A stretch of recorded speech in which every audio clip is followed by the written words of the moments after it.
এরপরে আমরা আসি চিড়িয়াখানার আরেক সাইডে, যেখানে যেটার পাশ দিয়ে বয়ে যাচ্ছে ছোটখাটো একটা হ্যাঁ, দিঘি, এবং অদূরে দেখতে পাচ্ছেন চিড়িয়াখানা। এখানে ছিল দুইটা ময়ূর তিথিমিতি নামে। একটা বছর 2 হলো মারা যায় এবং একটা ময়ূর ছিল সেখানে। এখানে আরো আছে খরগোশ।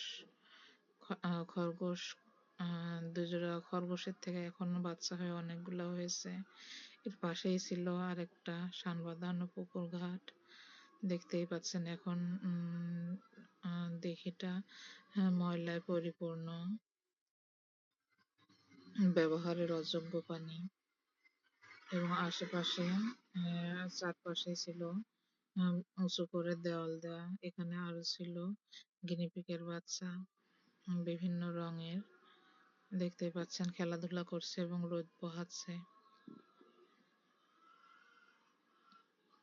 এই যে ময়ূর এখন একটা আছে, আর একটা মারা গিয়েছে, কিছুক্ষণ আগেই বললাম। এছাড়াও ছিল এখানে বিভিন্ন প্রজাতির কবুতর এবং মুরগি। চিড়িয়াখানা দেখা শেষে চলে আসি এবং দেখতেই পাচ্ছেন দিঘিতে একটা ভাঙা স্পিচ বোর্ড রাখা ছিল। এটা যখন মাছ মাছেদের খাবার দেওয়া হয় তখন শুধুমাত্র ব্যবহার করেন, আর এখন এটা অযত্নে পড়ে আছে।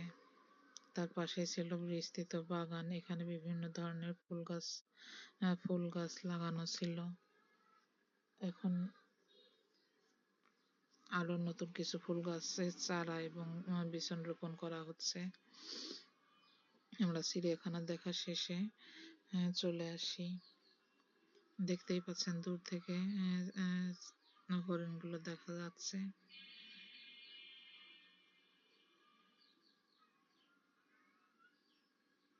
ভেতরে ঢোকার অনুমতি না থাকার কারণে আমরা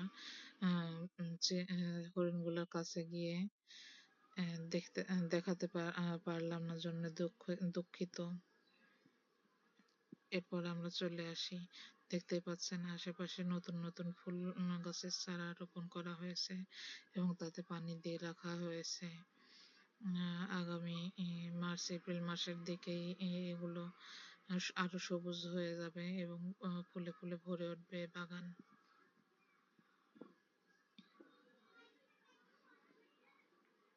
এখন আমরা যাচ্ছি প্রিন্স কটেজের দিকে, রানীমহলের। এটা রানীদের অন্দরমহল ছিল। এখন এখানে শুধু কোয়ার্টার হিসেবে রাখা হয়েছে। বাহির থেকে কোনো টুরিস্ট আসলে